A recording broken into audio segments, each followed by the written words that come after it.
আপনাদেরকে এতক্ষণ দেখাইছিলাম যে কিভাবে আমরা মাছ ধরি এবং কচু কস্তুরি সুন্দর সুন্দর ফুল। এখন আপনাদেরকে দেখাবো এই যে গ্রামের ক্ষেত যেখানে আমরা ফসল উৎপন্ন করে থাকি। এই যে মাটি, এখান দিয়ে আমরা ট্র্যাক্টর, যেটা গ্রামের অঞ্চলে বলে ট্র্যাক্টর, এখানে আমরা ট্র্যাক্টরটা ক্ষেত আউসাই আউসানোর পরে আমরা বীজ রোপণ করি, যেমন লাউ আছে, গাজর, বুটবুড়ি, আরো অনেক রকমের বা অনেক রকমের ফসল আছে। ফসল আমরা উৎপন্ন করি এখান থেকে। আপনারা ফসল মনে করেন দেশের বাইরে, যেমন ঢাকার থেকে আমরা মনে করেন ঢাকা শহরে আরো অনেক জায়গায় যায়, আপনারা আপনাদের কাছেও পৌঁছাতে পারে, এটা কোনো গ্যারান্টি নেই, সব আল্লাহর হুকুম।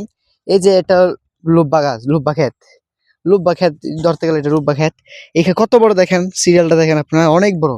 এখানে যারা কৃষক আছে তারা খুব কষ্ট করে ফসলগুলো উৎপন্ন করে। আপনারা কৃষকদের একবার গ্রামের দৃশ্য এসে কৃষকদেরকে দেখবেন, তারা খুব কষ্ট করে আমাদের জন্য, সবার জন্য, পুরো বাংলাদেশের মানুষের জন্য সামান্য কিছু টাকা উপার্জন করার জন্য। এই যে এই ক্ষেত্রে দেখেন, এই ক্ষেতটা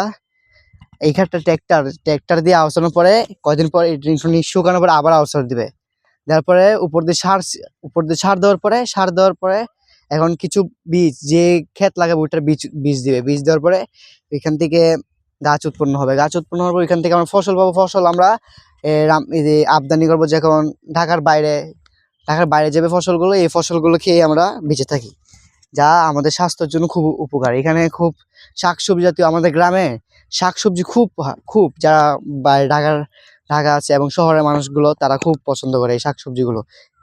এখানে আরো কোনো কিছু দেখাই।